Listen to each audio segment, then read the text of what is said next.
இயேசு கிறிஸ்துவின் இணையற்ற நாமத்தினால் உங்கள் அனைவரையும் வாழ்த்தி வரவேற்கிறேன். கர்த்தர் நல்லவர், அவர் எப்பொழுதும் நன்மை செய்கிற தேவனாய் இருக்கிறார். ஆமேன். பிரியமானவர்களை, இன்றைக்கும் தேவனுடைய செய்திக்காக கடந்து செல்வோம். மிக மிக மிக முக்கியம். தேவ வார்த்தையிலே நாங்கள் நிறைந்திருக்க வேண்டும். இயேசு கிறிஸ்து வந்ததின் இன்னொரு முக்கியமான நோக்கம் எங்களுக்கு கற்றுக் கொடுப்பதற்காக. சரியாய் சத்தியத்தை நாங்கள் புரிந்து கொண்டால் சத்தியம் நிச்சயமாய் எங்களை விடுதலையாக்கும். ஆமேன். ஆகவே தேவ வசனத்துக்குள்ளாய் கடந்து செல்லுவோம். லூக்கா 9வது அதிகாரம் 52வது வசனத்திலிருந்து 56வது வசனம் வரைக்கும் நான் உங்களுக்காக வாசிக்கிறேன். தமக்கு முன்பாக தூதர்களை அனுப்பினார். கவனியுங்கள், இங்கே தூதர்கள் என்று சொல்லப்பட்டிருக்கிறது. ஏஞ்சல் அல்ல, சம்மனசுகள் அல்ல, அல்லது வானத்தின் சேனை அல்ல. இது அவருடைய அப்போஸ்தலர்கள். ஆகவே அவர் தன்னுடைய அப்போஸ்தலர்களை என்ன செய்கிறார்? தான் போவதற்கு முன்பதாக அவர்களை அனுப்பி வைக்கிறார். அவர்கள் போய் அவருக்கு இடத்தை ஆயத்தம் பண்ணும்படி சமாரியருடைய ஒரு கிராமத்திலே பிரவேசித்தார்கள். அவர்கள் எருசலேமுக்கு போக நோக்கமாயிருந்தபடியினால் அவ்வூரார் அவரை ஏற்றுக்கொள்ளவில்லை. அவருடைய சீஷர்களாகிய யாக்கோப்பும் யோவானும் அதை கண்ட பொழுது, அப்போ கவனியுங்கள், இங்கே தூதர்கள் என்று சொல்லும் பொழுது தேவ தூதர்கள் அல்ல, அப்போஸ்தலர்கள். அப்போ அப்போஸ்தலர்களும் தேவனால் அனுப்பப்பட்ட தூதர்களாய்த்தான் அங்கே எண்ணப்படுகிறார்கள். ஆகவே தேவ தூதர்கள் அல்லது தூதர்கள் என்று நாங்கள் வாசிக்கும் பொழுது நாங்கள் என்ன நினைக்கக்கூடாது? அது தேவனால் அனுப்பப்பட்ட தேவனுடைய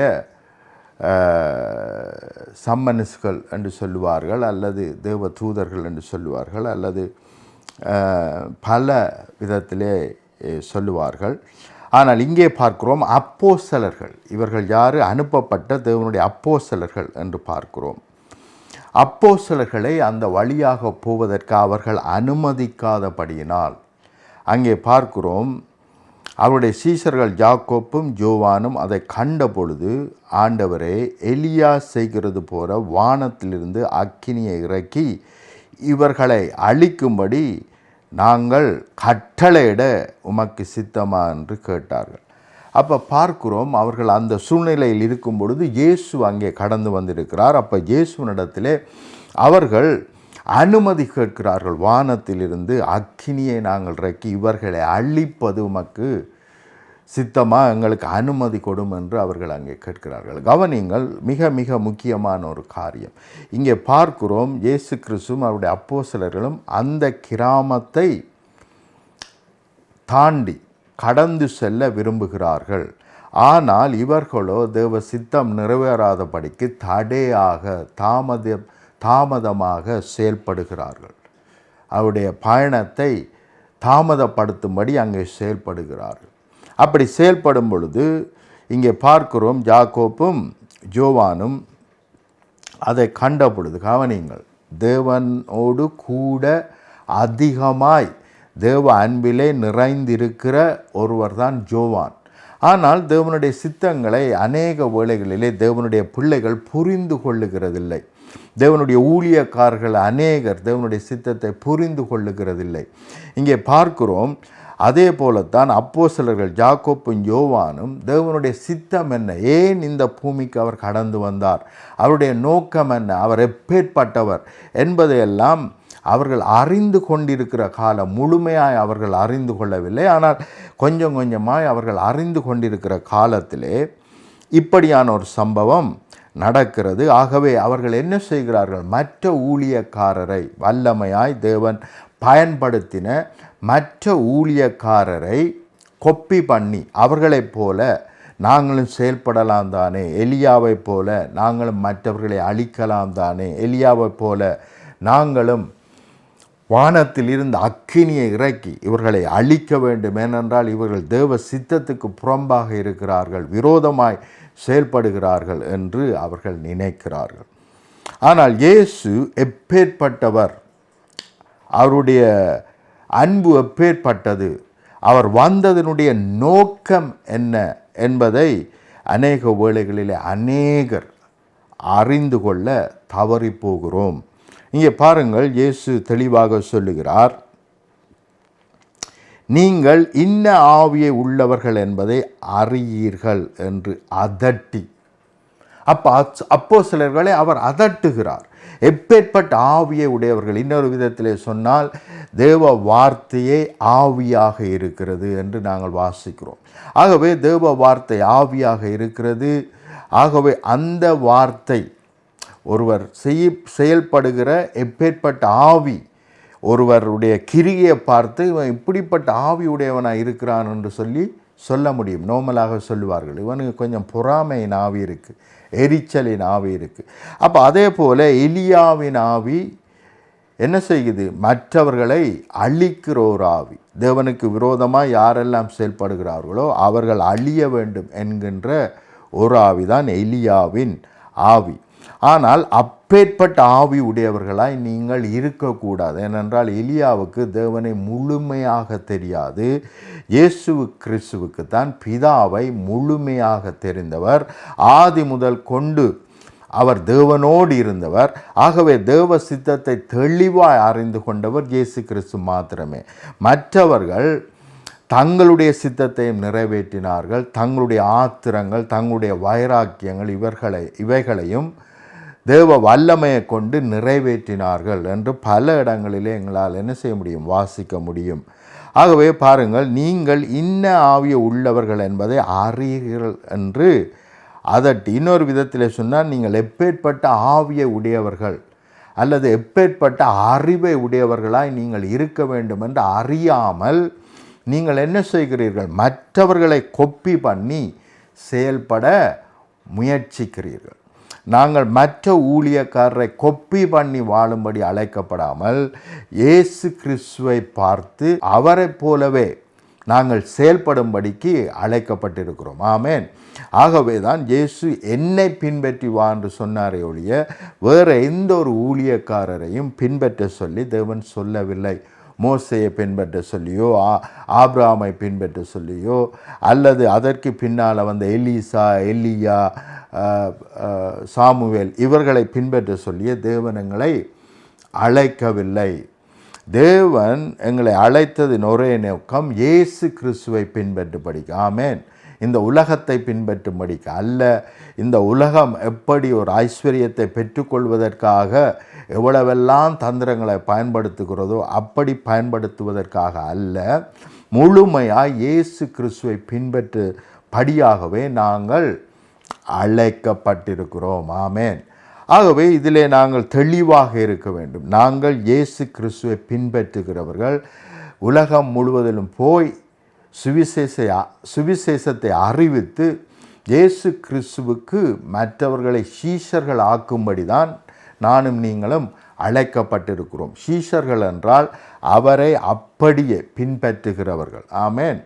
அவரை போலவே செயல்படுகிறவர்கள். ஆமேன். ஆகவே அப்படி செயல்படும்படிக்கு தான் நானும் நீங்களும் அழைக்கப்பட்டிருக்கிறோம். ஆமேன். நீங்கள் இன்ன ஆவி உள்ளவர்கள் என்பதை அறியீர்கள் என்று அதட்டி, மனுஷகுமாரன் மனுஷருடைய ஜீவனை அழிப்பதற்கு அல்ல. அப்போ கவனியுங்கள், தேவன் நம்மை அழிக்கும்படி வரவில்லை. இன்றைக்கு அநேகர் அப்படித்தான் நாங்கள் நினைக்கிறோம். ஏதாவது எங்கேயாவது ஒருவர் மரண படுக்கையில் இருந்தால் தேவன் அப்படி அதை அனுமதித்திருக்கிறார். தேவன் அவர்கள் மரிக்க வேண்டும் என்று விரும்புகிறார். தேவன் அவர்களை எடுத்து கொள்ளப் போகிறார். இப்படியாக அநேக காரியங்களை நாங்கள் சொல்லுகிறோம். இது எங்களுடைய அறியாமை. வேதத்தை சரியாக நாங்கள் புரிந்து கொள்ளவில்லை. ஒரு பகுதியை எடுத்து அதை மாத்திரம் படித்துவிட்டு அப்படியே நாங்கள் செயல்படுகிறோம். நாங்கள் முழு வேதத்தை ஆராய்ந்து பார்க்க வேண்டியது மிகவும் அவசியம். ஆமேன். அப்பொழுதுதான் முழுமையான தேவ சித்தம் என்ன என்பதை தெளிவாக எங்களால் கற்றுக்கொள்ள முடியும். ஆமேன். எந்தெந்த சூழ்நிலையிலே எப்பேற்பட்ட ஜனங்களுக்கு எந்த நேரத்திலே எந்த காலத்திலே தேவன் இவைகளை சொன்னார் என்கின்ற அறிவு நமக்கு அவசியம். ஆமேன். அப்போ அந்த அறிவு இல்லாமல் நாங்கள் செயல்படும் பொழுது தவறாக காரியங்களை நாங்கள் இன்டர்பிரட் பண்ணுவோம். அதை தவறாக புரிந்து கொள்ளுவோம்.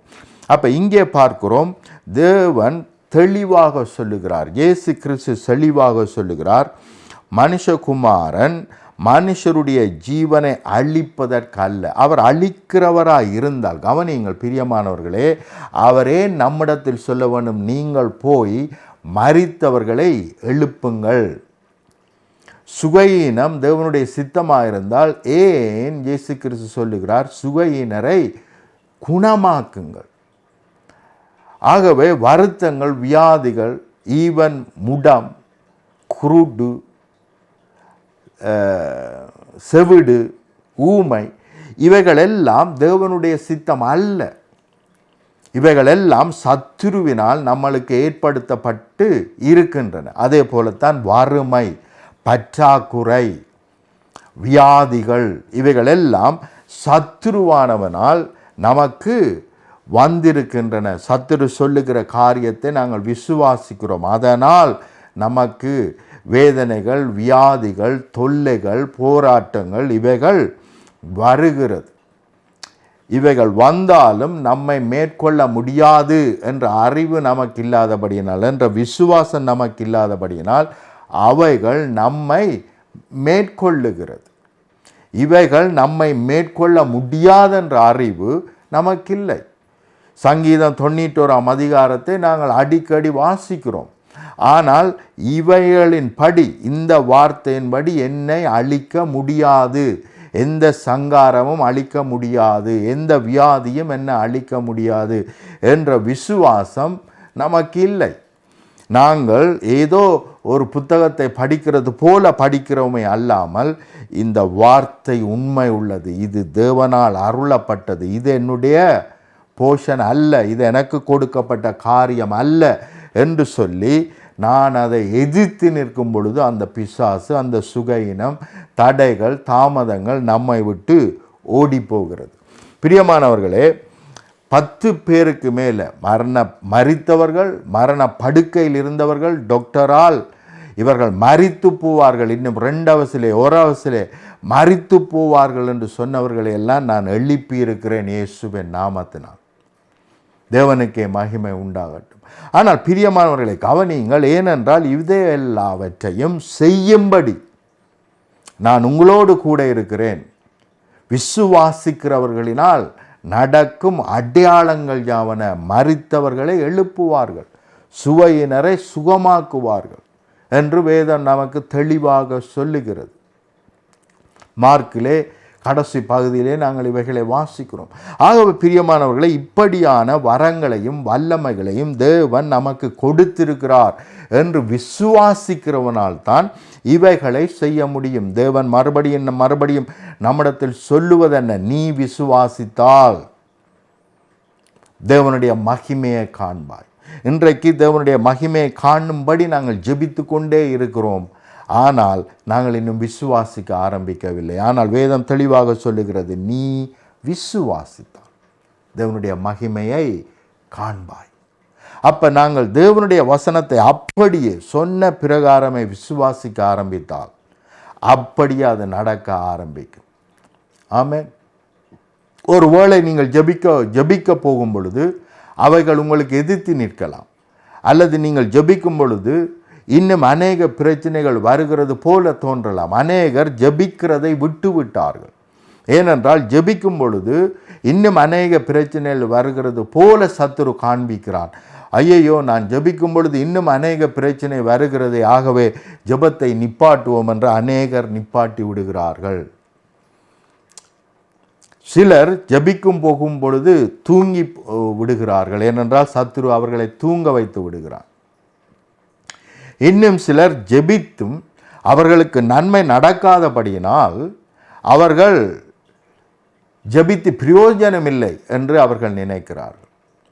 ஆனால் ஜெபிக்கும் பொழுதே இன்றைக்கே இது நடக்க வேண்டும், இன்றைக்கே இது மேற்கொள்ள வேண்டும், இன்றைக்கே நான் இதை பெற்றுக்கொள்வேன் என்ற விசுவாசத்தோடு ஜெபிப்பதில்லை. நான் ஜெபிக்கும் பொழுது இன்றைக்காவது எனக்கு இது நடக்கும் என்று தான் நாங்கள் அநேக வேளைகளிலே நாங்கள் நினைக்கிறோம். இப்பொழுது ஜெபிப்போம், ஆனால் தேவனுக்கு சித்தமானால் என்றோ ஒரு நாள் அவர் தருவார் என்று நாங்கள் நினைக்கிறோம். அது தவறு. தேவன் ஏற்கனவே இவைகள் எல்லாவற்றையும் நமக்கு கொடுத்து விட்டார் என்று வேதம் சொல்லுகிறது.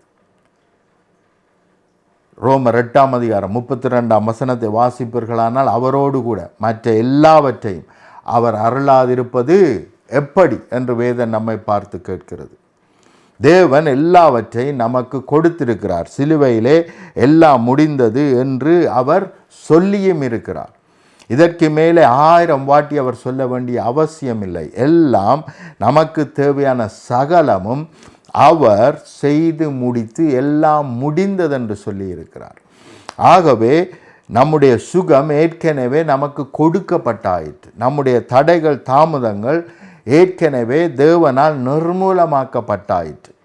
இப்பொழுதோ நமக்கு முன்பாக அவர் திறந்த வாசலை வைத்திருக்கிறார். ஆமென். ஆகவே ஒருவனும் பூட்டான், அதை ஒருவனும் பூட்டுகிற அதிகாரம் கொடுக்கப்படவில்லை. எந்த சத்துருவும் இப்பொழுது உங்களை குற்றப்படுத்த முடியாது, தடைகளை கொண்டு வர முடியாது, தாமதங்களை கொண்டு வர முடியாது. நீங்கள் தேவனுடைய பிள்ளைகள் என்பதை நீங்கள் அறிந்திருப்பீர்களானால் எந்த தடையும் வர முடியாது, எந்த தாமதமும் வர முடியாது. பகலிலே வெயிலாகிலும் இரவிலே நிழலாகிலும் என்னை சேதப்படுத்த முடியாது என்று நாம் விசுவாசிப்போமானால் நம்முடைய விசுவாசத்தின்படியே நமக்கு அப்படியே ஆகும்.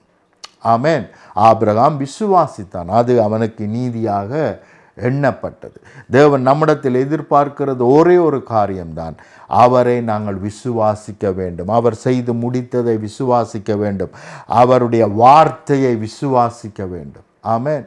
அவர் செய்து முடித்தார் என்று வார்த்தை சொன்னால் அதை அப்படியே விசுவாசிக்க வேண்டும். ஆமென். அப்படி நாங்கள் விசுவாசிக்கும் பொழுது தேவன் செய்து முடித்தது நிச்சயமாய் நம்மை மேற்கொள்ளும். இன்றைக்கே நம்மை அது மேற்கொள்ளும் என்று நாங்கள் விசுவாசிக்கும் பொழுது இன்றைக்கே அது நம்மை மேற்கொள்ளும். ஆமென். கவனிங்கள், இயேசு கிறிஸ்துவனிடத்திலே வந்த பொழுது அவரிடத்தில் கேட்டவர்கள், ஜெபித்தவர்கள் எல்லாருமே அந்த நிமிஷமே அவர்கள் அற்புதங்களை பெற்றுக்கொண்டார்கள், அதிசயங்களை பெற்றுக்கொண்டார்கள். தேவன் சொல்லவில்லை, எனக்கு சித்தமில்லை, இன்றைக்கு என்னுடைய நேரம் இல்லை, இன்னொரு நாளைக்கு வா என்று அவர் ஒரு பொழுதும் சொன்னதில்லை. ஈவன் கானா ஒரு கல்யாணத்தில் கூட என் வேலை இன்னும் வரவில்லை என்று சொன்னார். ஏனென்றால் அவர்கள் இன்னும் தங்களை ஆயத்தப்படுத்தி கொள்ளவில்லை. அங்கே ஜாடிகள் தண்ணீரால் நிரப்பப்படவில்லை. ஆகவே தான் அவர் சொல்லுகிறார், நீங்கள் ஜெபிக்கிறீர்கள், ஆனால் உங்களுடைய எல்லைகளை நீங்கள் இன்னும் விரிவாக்கவில்லை. அப்படி செய்யும் பொழுதே அது அவிசுவாசம். நாங்கள் ஒரு காரியத்தை பெற்றுக்கொள்ள போகிறோம் என்று நாங்கள் விசுவாசித்தால் அதற்கு தேவையான காரியங்களை நாங்கள் ஆயத்தப்படுத்த வேண்டியது அவசியம். ஆனால் எதுவுமே ஆயத்தப்படுத்தாமல் தாறுமாண்டவரே என்று சொன்னால் நாங்கள் அதை 100க்கு 100% நம்பவில்லை. ஒரு உதாரணத்துக்கு சொல்லுகிறேன். ஒரு வேலை எனக்கு கிடைக்கும் என்று நான் விசுவாசித்தால் அந்த வேலைக்கு அப்ளிகேஷனே நான் இன்னும் போடாமல் நான், ஆண்டவரே எனக்கு எப்படியாவது ஒரு வேலையை தாரும் என்று ஜெபிச்சுட்டு நான் வீட்டே இருப்பேனானால் அது தவறு. ஏனென்றால் அந்த ஜெபம், நான் ஜெபிக்க போகிறேன், தேவன் நிச்சயமாக எனக்காக வேலையை ஆயத்தம் பண்ணி வைத்திருக்கிறார், அந்த வேலையை நான் நிச்சயமாய் பெற்றுக்கொள்ளுவேன் என்ற நிச்சயம் இருந்திருந்தால் நாங்கள் முதலாவது அப்ளை பண்ணியிருப்போம். எந்த வேலை எனக்கு தேவை என்று சொல்லி அப்ளை பண்ணியிருப்போம். அல்லது ஆண்டவரே இந்த வேலை இப்பொழுது எனக்கு கிடைப்பதாக நீர் ஆயத்தம் பண்ணி வைத்திருக்கிறார், ஆகவே நான் பெற்றுக்கொள்வேன் என்று நான் ஜெபித்த பிறகு இம்மீடியட்டாய் நான் செய்ய வேண்டியது வேலைக்கு அப்ளிகேஷன் போட்டிருக்க வேண்டும். ஆனால் நான் என்றோ ஒரு நாள் கிடைக்கும், எப்போ ஒரு நாள் தேவன் செய்வார் என்று சொல்லிவிட்டு நான் அப்ளிகேஷன் போடாவிட்டால் நான் அந்த ஜெபத்தை நம்பவில்லை என்று அர்த்தம். தேவன் ஏற்கனவே கொடுத்து விட்டார், அல்லது என்னுடைய ஜெபத்தின் மூலம் ஏற்கனவே அது ஆயத்தம் பண்ணப்பட்டு விட்டது என்பதை நான் விசுவாசிப்பேனானால் என்னால் என்ன செய்ய முடியும்? நிச்சயமாய் அப்ளிகேஷன் போட முடியும். நான் இருக்கிறேன், எழும்ப முடியவில்லை, ஆகவே ஆண்டவரே உம்முடைய வல்லமை என்னுடைய பலவீனத்திலே உம்முடைய பலன் பூரணமாய் விளங்குவதாக என்று நான் ஜெபிப்பேனானால் நான் எழுந்து நிற்க முயற்சிக்க வேண்டும். நான் அப்படியே இருக்கக்கூடாது. அப்படியே ஜெபிச்சு கொண்டு அப்படியே இருக்கக்கூடாது. தேவன் இந்த ஜெபத்தை கேட்டார், எனக்கு பதில் அளித்து விட்டார் என்று நான் எழும்ப வேண்டும். வேதம் சொல்லுகிறது, குந்தி கொண்டே இருக்காது, எழும்பி பிரகாசி. இன்றைக்காவது ஒளியை அனுப்புமாண்டவரை, ஒளியை அனுப்புமாண்டவரை, ஒளியை அனுப்புமாண்டவர் என்று ஜெபிச்சு கொண்டு இருக்காதே.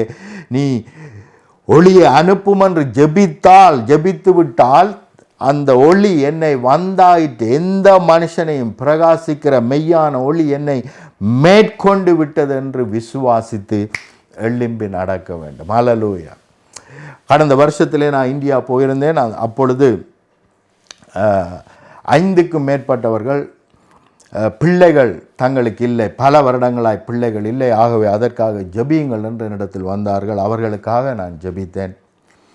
அப்படி நான் ஜெபித்து விட்டு நான் வந்து விட்டேன். 100%, 100க்கு 100% உங்களுக்கு நிச்சயமாய் பிள்ளை கிடைக்கும் என்று சொல்லிவிட்டு நான் கடந்து வந்தேன். இந்த வருஷம் நான் போன பொழுது அதிலே 2 பேர் ஏற்கனவே பிள்ளை பெற்று விட்டார்கள். 3 பேர் பிரெக்னன்ட் ஆகி பிள்ளை வயிற்றிலே இருக்கிறது என்னுடைய கண்களினால் நான் கண்டேன். அவர்கள் சாட்சி சொன்னார்கள் சபையின் மத்தியிலே. ஹல்லேலூயா. பிரியமானவர்களே, தேவன் செய்து முடித்து விட்டார்.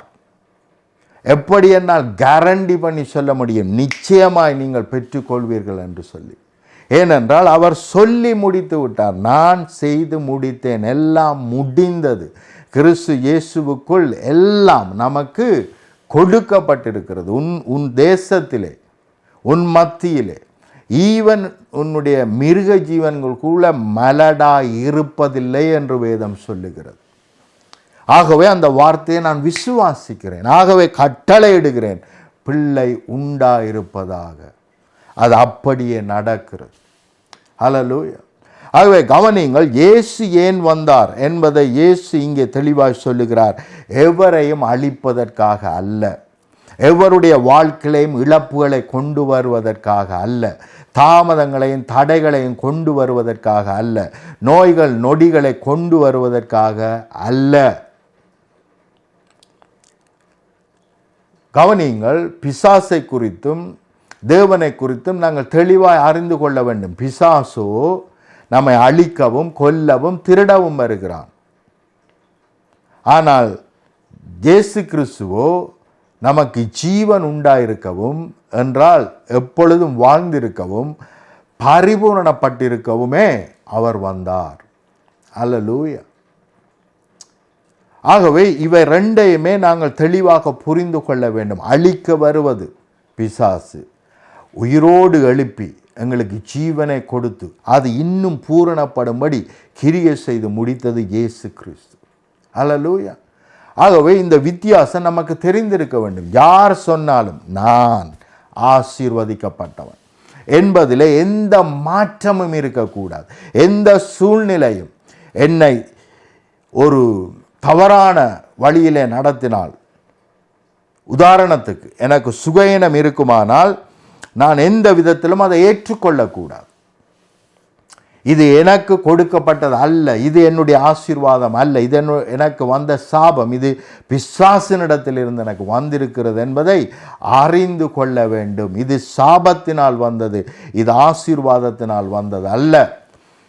இயேசு கிறிஸ்து மரத்திலே தொங்கினபடியினால், மரத்திலே தொங்கப்பட்டவன் எவனும் சபிக்கப்பட்டவன் என்று எழுதியிருக்கிறபடி இயேசு கிறிஸ்து எனக்காக சிலுவையிலே தொங்கினபடினால் அவர் நியாய பிரமாணத்தின் சகல சாபங்களையும் அவர் மரத்திலே சிலுவையிலே தொங்கி ஏற்றுக்கொண்டு, என்னுடைய சாபங்களை ஏற்றுக்கொண்டு அவருடைய ஆசீர்வாதங்களை எனக்கு கொடுத்திருக்கிறார். ஆமென். அந்த ஆசீர்வாதத்திலே சமாதானம், சந்தோஷம், சுகம், பலம், ஹல்லேலூயா, இவைகள் எல்லாம் எனக்கு கொடுக்கப்பட்டிருக்கிறது. சரீரத்திலே எப்பொழுதும் பலனாக இருக்கத்தக்கதா. பலவீனம் சரீரத்தில் இருக்கவே கூடாது. ஆமென். அவருடைய பலன் என்னுடைய சரீரத்திலே பூரணமாய் விளங்குகிறது என்று நாங்கள் விசுவாசிக்க வேண்டும். ஆமென். ஆகவே இங்கே பார்க்கிறோம், கவனிங்கள், மனுஷகுமாரன் ஜீவனை அழிப்பதற்கு அல்ல, உங்களுடைய சமாதானத்தை, உங்களுடைய சந்தோஷத்தை, உங்களுடைய எதிர்காலத்தை அழிப்பதற்கு அல்ல, ரட்சிப்பதற்கு, இப்படியான சூழ்நிலையில் இருக்கிற நம்மை அதிலிருந்து விடுதலை ஆக்குவதற்கே வந்தார். ஆமென். அதுதான் ரட்சிப்பு. நான் வேதனையில் இருந்தால் அதிலிருந்து என்னை மீட்கிறார், கவலையில் இருந்தால் அதிலிருந்து என்னை மீட்கிறார், சாபத்தில் இருந்தால் அதிலிருந்து என்னை மீட்கிறார். ஆமென். ஏனென்றால் அவருடைய ராஜ்யத்துக்குள் வரும் பொழுது சகல ராஜ்யத்தின் ஆசீர்வாதமும் என்னை மேற்கொள்ளுகிறது. சுகம் அவருடைய ராஜ்யத்தின் ஆசீர்வாதம், சமாதானம் சந்தோஷம் அவருடைய ராஜ்யத்தின் ஆசீர்வாதம், பெலன் அவருடைய ராஜ்யத்தின் ஆசீர்வாதம். ஆமென்.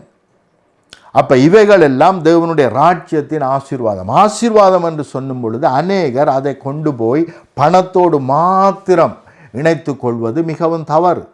நான் ரட்சிக்கப்பட்டிருப்பேனானால், நான் தேவனுடைய பிள்ளையாய் மாற்றப்பட்டிருப்பேனானால், அவரை என்னுடைய சொந்த இரட்சகராய் ஏற்றுக்கொண்டிருப்பேனானால், இயேசு கிறிஸ்துவை என்னுடைய சொந்த இரட்சகராய் ஏற்றுக்கொண்டிருப்பேனானால், என்னை விட ஆசீர்வதிக்கப்பட்டவன் எவனுமே இந்த உலகத்தில் இருக்க முடியாது. ஏனென்றால் சர்வலோகத்துக்கும் அதிகாரியாகிய சொந்தக்காரராகிய தேவாதி தேவன் என்னுடைய தகப்பனாய் மாறியிருக்கிறார், என்னை தன்னுடைய சொந்த பிள்ளையாய் ஆக்கியிருக்கிறார் என்பது மிக மிக மிக பெரிதான ஆசீர்வாதம். ஆமென். ஆகவே நான் ஆசீர்வதிக்கப்படவில்லை என்று நீங்கள் நினைப்பீர்களானால் சத்துருனுடைய பொய்யை நம்புகிறீர்கள் என்ற அர்த்தம். நீங்கள் இயேசு கிறிஸ்துவை இரட்சகராய் ஏற்றுக்கொண்டிருப்பீர்களானால் உங்களை விட ஆசீர்வதிக்கப்பட்டவன் இந்த உலகத்திலே எவனும் இருக்க முடியாது. ஹல்லேலூயா. ஏனென்றால் தேவன் உங்களோடு கூட இருக்கிறார். சர்வ வல்லமை உள்ள தேவன் உங்களோடு கூட இருப்பாரானால் சகலதும் உங்களோடு கூட இருக்கிறது. உங்களுக்கு தேவையான சகலதும் உங்களோடு கூட தான் இருக்கிறது. ஏனென்றால் அவ்வளவுத்துக்கும் சொந்தக்காரர் உங்களோடு கூட இருக்கிறார். ஹல்லேலூயா, ஹல்லேலூயா. பிரியமானவர்களை, ஜெபம் பண்ணுவோம்.